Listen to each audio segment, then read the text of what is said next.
Hello bachcho, let's read the question. So the question says assertion conductivity of all electrolytes decreases on dilution.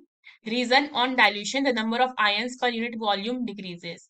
We have the option A, both assertion and reason are true and the reason is a correct explanation of the assertion. B, both assertion and reason are true but reason is not a correct explanation of the assertion. C, assertion is true but the reason is false.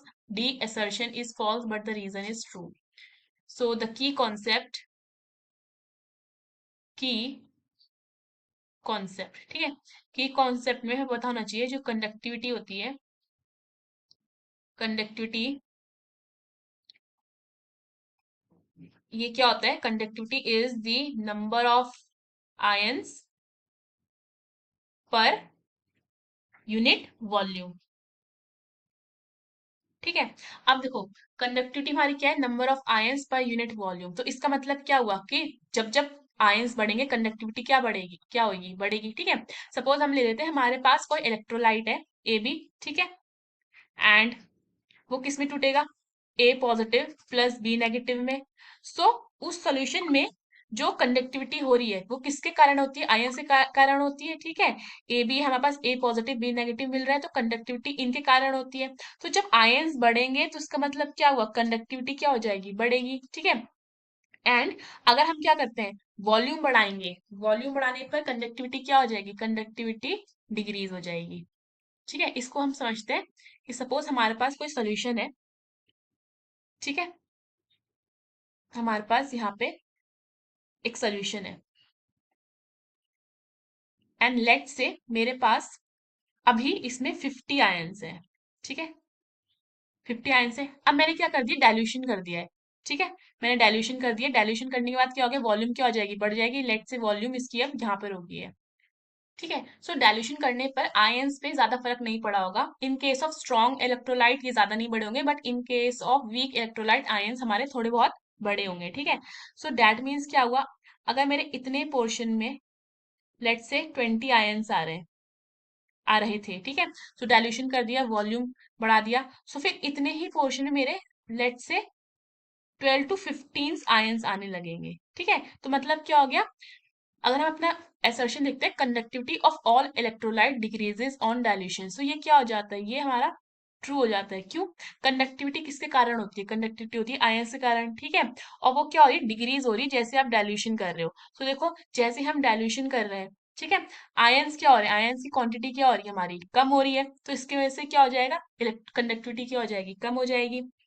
सो हम लिख सकते हैं that conductivity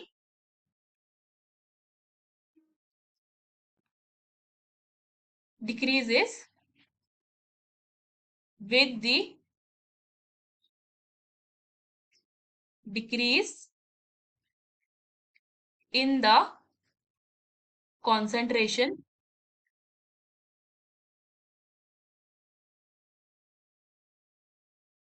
for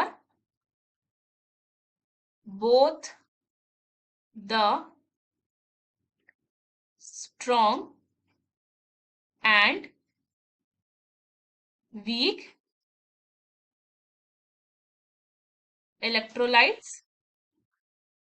ठीक है, so on dilution the number of ions per unit volume that carry the current in the solution decreases, so conductivity decreases। ठीक है, अब देखो जब कंडक्टिविटी डिक्रीज होती है, कैसे, जब कॉन्सेंट्रेशन क्या होता है, डिक्रीज होता है। कॉन्सेंट्रेशन डिक्रीज कब होगा, जब number of ions in the solution क्या होंगे, डिक्रीज होंगे। ठीक है, ये केस किसके लिए, for both strong and weak electrolyte के लिए। ठीक है, जब डाइल्यूशन करेंगे तो number of ions per unit volume, ठीक है, जिनकी वजह से क्या होता है, करंट होता है हमारा, वो भी क्या हो जाएगा, डिक्रीज हो जाएगा। सो कंडक्टिविटी कंडक्टिविटी क्या हो जाएगी, अल्टीमेटली डिक्रीज हो जाएगी। अपना रीजन देखते हैं, on dilution number of ions per unit volume decreases. ये भी क्या है हमारा, ये भी ट्रू है, क्योंकि जब डाइल्यूशन करेंगे, ठीक है, तो number of ions per unit volume क्या हो जाता है, डिक्रीज हो जाता है, जैसे यहाँ पे हो रहा था। ठीक है, इतने ही पोर्शन में जब पहले 20 आयंस थे, अब हो सकता है वो 12 से 15 या 10 to 12 आयंस पाए जा सकते हैं। ठीक है, ज्यादा से ज्यादा पाए जाएंगे in case of weak electrolyte, and कम और कम पाए जाएंगे in case of strong electrolyte.